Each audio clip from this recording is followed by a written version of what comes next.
Today we have Dr. Ken Butcher with us here, who's the clinical head for the Telestroke network for New South Wales, Australia. So the discussion today that we'll have is that how telestroke network can bring stroke care to a larger population, and how it is managed from a hub perspective. So Dr. Ken, if you can just give us a brief background about yourself, what are the day-to-day activities that you have to do from the virtual hub that you have created in New South Wales. Well, I'm a stroke neurologist. That's all I've done in my clinical and research career is stroke. In New South Wales, the telestroke service is a little different than your traditional spoken hub, which I have been a part of back in Canada, where you would normally have one hub site with several staff members providing consult services to a number of spoke sites.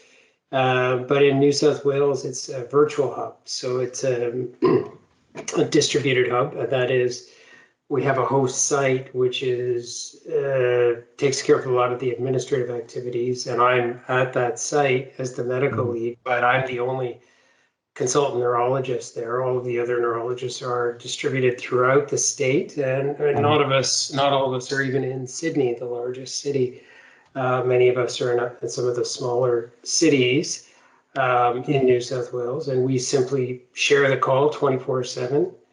The service we provide is an acute stroke service, so it's not a teleneurology service. We have a screening process dedicated or aimed at getting us the patients that are most likely to benefit from an acute reperfusion therapy. When we hear about those patients, we assess them with a video consult. Everybody has a video consult. Everybody has a standardized documented history and physical examination done using an online report with standardized order set, and everybody has standardized imaging, which includes a full multimodal CT examination. So that's a non-contrast CT, a CT angiogram, and a CT perfusion scan. Right.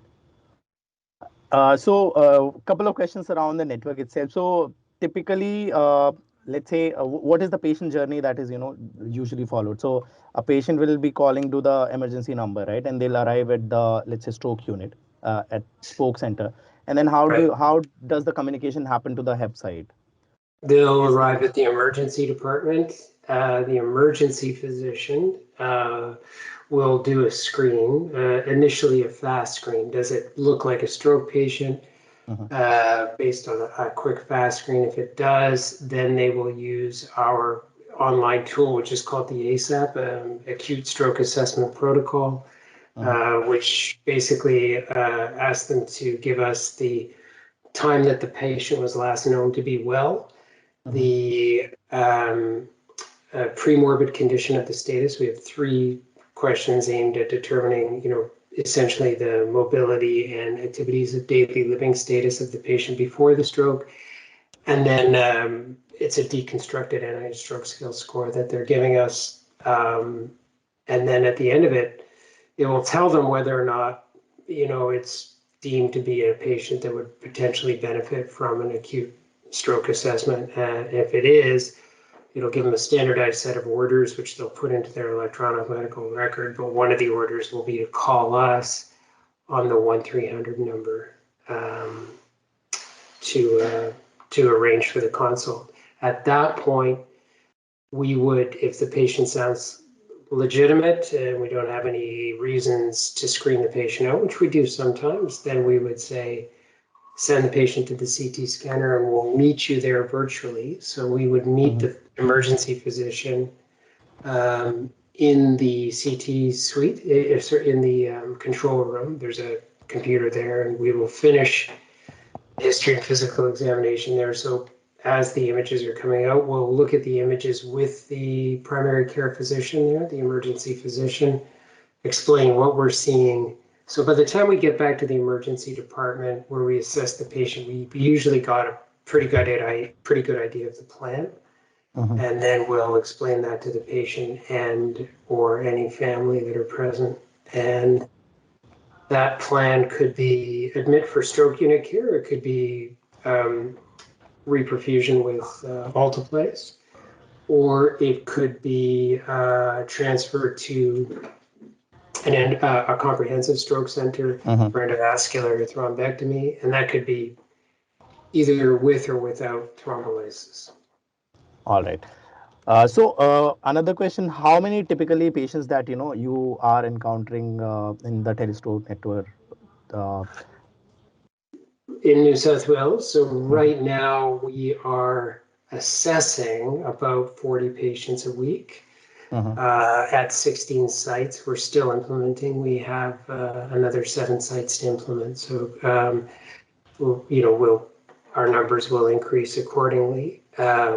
We screen out another 25% of patients at the phone call level, and looking at the ASAP usage, which we track, it looks like another 60% of those on top of that are patients that are screened out, self-screened out basically by the physicians at the primary stroke center. Right. So one more thing, given that I mean, the whole world is dealing with COVID-19 for past 1.5 years, right? So from that perspective, the telemedicine or telehealth has become a thing that is part has become a sort of a inclusive part of the healthcare, right? So from that perspective, how do you think it has affected the telestroke network? Has it increased the the user adaptability, or the numbers have gone up, or how is it being implemented now? Well, I think there is a role for this model of care in urban centers, and I think things like COVID, where you're worried about infection control, do make it even more appealing. To be honest, in New South Wales, we're providing services to small towns that never had these services. So Right. it's irrespective of COVID. Some of these towns are rather small, and you were never going to have a neurologist, much less a stroke neurologist, in the town to provide the service. But we do feel we feel the model of care is excellent because you get a very timely consult. It doesn't require the physician to travel. The physician is essentially the specialist is giving you that consult within minutes. Right. In a way, I mean, we can summarize that now we are bringing the neurologist to the patients, right, rather than Yeah, transferring the patients and reducing the turnaround time. I believe yeah. in one of the I mean articles that I was reading around the New South Wales telestroke network, I believe the turnaround time, door to needle time, has gone to almost an hour, right? So if you can just throw more light on that, around how the turnaround times have gotten better with this network. Sorry, turnaround times? I'm not sure. But Did you mean door to needle? door to needle time, yeah, door to needle time, yeah. Oh, yeah. Look, we're aiming for an hour. We're not quite there yet. Our median right now, I think we sort of fluctuate between 66 and 67. It's tough to hit 1 hour from the door, but we don't hit it. Just to put it in context, we don't have that at my center either, which is a comprehensive stroke center. We don't hit an hour. Particularly after hours. We might do it in hours, but after hours we don't. It's it's the door to needle time target is as fast as you can make it. Right. 60 minutes is an arbitrary benchmark. And people have argued that it should be 30, or but the reality is it's as soon as you can get there. Right, right, right. So you might be using, let's say, some digital platform to manage all this information, because as you said, right, as soon as the patient arrives in the acute stroke center, right. So from that perspective, you get all the information available to you at the hub site itself. So how do you feel the digital platforms, enhance the overall patient care? What are your views Yeah, around that? yeah. Look, I've been a part of these services before, where physicians can get quite lazy, and it can really just it can amount to telephone advice, right, without documentation. And I think that is suboptimal medical care because you're not documenting what you saw carefully, and never mind the medical legal ramifications of doing that. And there you get better patient care if you document fully what you saw, what your assessment was, um, for everybody who's looking after the patient who maybe wasn't there for the initial consult, but your consult is there on the record. It also leads to less variability with respect to the orders. And this is where some disease guidance, I think, is helpful. Yes, there's room for individual consultants to make decisions. They can always individualize orders. We're not regimenting the care. It's not completely protocolized, but there are things that we have agreed on that are a standard of care that we're going to do for certain conditions. We want blood pressure treated in a certain way, and guidelines supported.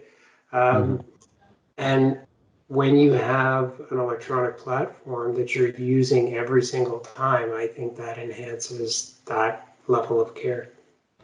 Right. In a way, it also gives equitable, care to all the patients, right? Irrespective of where they are based out of.